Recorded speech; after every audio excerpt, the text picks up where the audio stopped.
Sur ce match, il n'y a pas photo. Il faut féliciter Denain, hein, le mérite leur en revient. Ils ont imposé leur jeu. On a été en défense incapable de le stopper.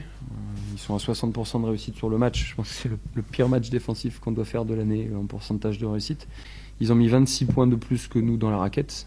Et à ce jeu-là, être dépendant du tir à 3, c'est souvent lancer la balle en l'air. Ça nous a permis à la fin de un tout petit peu réduire l'écart, parce qu'on aurait pu prendre un éclat. Quand je dis un éclat, on aurait pu prendre plus de 20 points, et puis on en prend finalement une grosse quinzaine.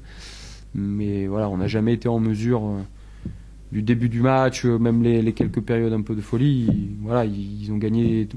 J'enlève le 4e quart-temps, qu'on gagne de 2 points, on va dire qu'on est à égalité. Ils ont gagné tous les cartons. C'est pas le fait de prendre 90, c'est la manière. On a été incapable, encore une fois.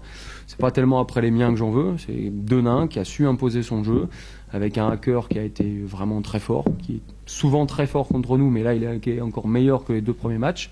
Un Brown qu'on avait à peu près bien tenu en première mi-temps, mais qui a été présent en seconde. Et puis Hacker, parce qu'on souligne toujours les points. Et donc évidemment, on va souligner Haka, on va souligner Mori Correa qui ont fait beaucoup de points, contrairement à leur moyenne habituelle. Mais c'est surtout Hacker qui les a fait briller. Donc voilà, on a été incapable de stopper l'attraction 1-4 Hacker et Brown. Donc partant de là, aussi bien au scoring qu'à la passe décisive, on a été derrière. Et je répète, en attaque, on a été incapable de aller dans la peinture, de scorer dans la peinture ou de shooter plus dans la peinture. C'est un match que Denain a mené de bout en bout. Point barre, un match à oublier rapidement. On prend le match par le bon bout. On est dans cette capacité à pouvoir imposer un petit peu notre basket qu'on avait envie de développer, aussi bien offensivement que défensivement. On est plutôt en réussite, donc forcément ça met un bon élan à notre partie. On a eu de la belle alternance, on a su trouver, comme le disait Cédric, des situations de fixation avec des possibilités de servir nos joueurs intérieurs, notamment Mori Correa et Jonathan Haka, de manière relativement facile pour eux. Et puis quand il a fallu mettre les tirs, on a mis les tirs. On peut simplement peut-être regretter les 5-6 dernières minutes où à un moment donné on perd notre fluidité offensive, où défensivement on finit par leur donner une de leurs qualités, c'est le tir à 3 points, et on finit par leur donner beaucoup de tirs à 3 points.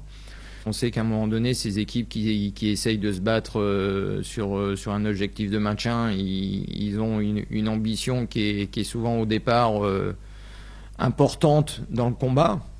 Et plus tu la laisses espérer pouvoir acquérir un match important pour leur maintien, ils mettent encore plus d'intensité. Et puis quand c'est pas le cas, de temps en temps, ils ont tendance à lâcher un petit peu. Alors ça se voit pas toujours de manière très évidente, mais il y a un peu moins de combats, il y a un peu moins de courses. Il y a toutes ces petites choses-là, on les a peut-être eues un peu plus du côté de Lille ce soir. Parce que nous, on s'était aussi fixé cet objectif dans les matchs qui viennent, et notamment sur nos 3 réceptions. De pouvoir aller chercher l'objectif qui est le nôtre, c'est-à-dire le maintien. Mais on s'est vraiment concentré, et de manière très efficace la semaine sur l'entraînement, sur cette rencontre de Lille.